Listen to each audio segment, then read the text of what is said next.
પ્રદેશ 24 ગુજરાતીમાં હું ડોક્ટર મોલી રાવલ આપનું હાર્દિક સ્વાગત કરું છું।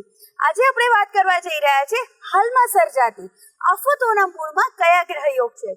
જી દર્શક મિત્રો, આજે આપણે જોઈ રહ્યા છે આપણી આસપાસ બનતી જે ઘટનાઓ છે એમાં ઘણા જ પ્રકારની આફતો આવી રહી છે, જેમ કે ભૂકંપ આવી રહ્યો છે, પ્લેન ક્રેશ થઈ રહ્યું છે, આગ લાગવાની ઘટના થઈ રહી છે। તમારે જીવનની અંદર આપણી આજુબાજુમાં અફરાતફરી સર્જાઈ રહી છે, તો આ કયા ગ્રહયોગને લીધે થાય છે?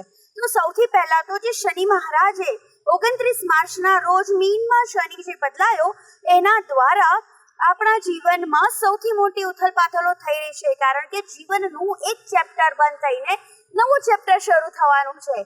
આપણા જીવનમાં ઘણા પરિવર્તન આવવાના છે। આની સાથે સાથે સિંહ રાશિની અંદર મંગળ અને કેતુ વિરાજમાન છે, જે આ સમયની અંદર અંગારક યોગ બનાવે છે, જેથી આગ લાગવાની ઘટનાઓ વારે ઘડીએ બનશે। નજર હટી દુર્ઘટના ઘટી એ ન્યાય 2025ના વર્ષ દરમિયાન આપણે ખૂબ જ સાવચેતી રાખવાની જરૂર છે। આવી જ નાની નાની રોચક જાણકારીઓ સાથે આપણે ફરીથી મળીશું પ્રદેશ 24 ગુજરાતી ઉપર। નમસ્કાર।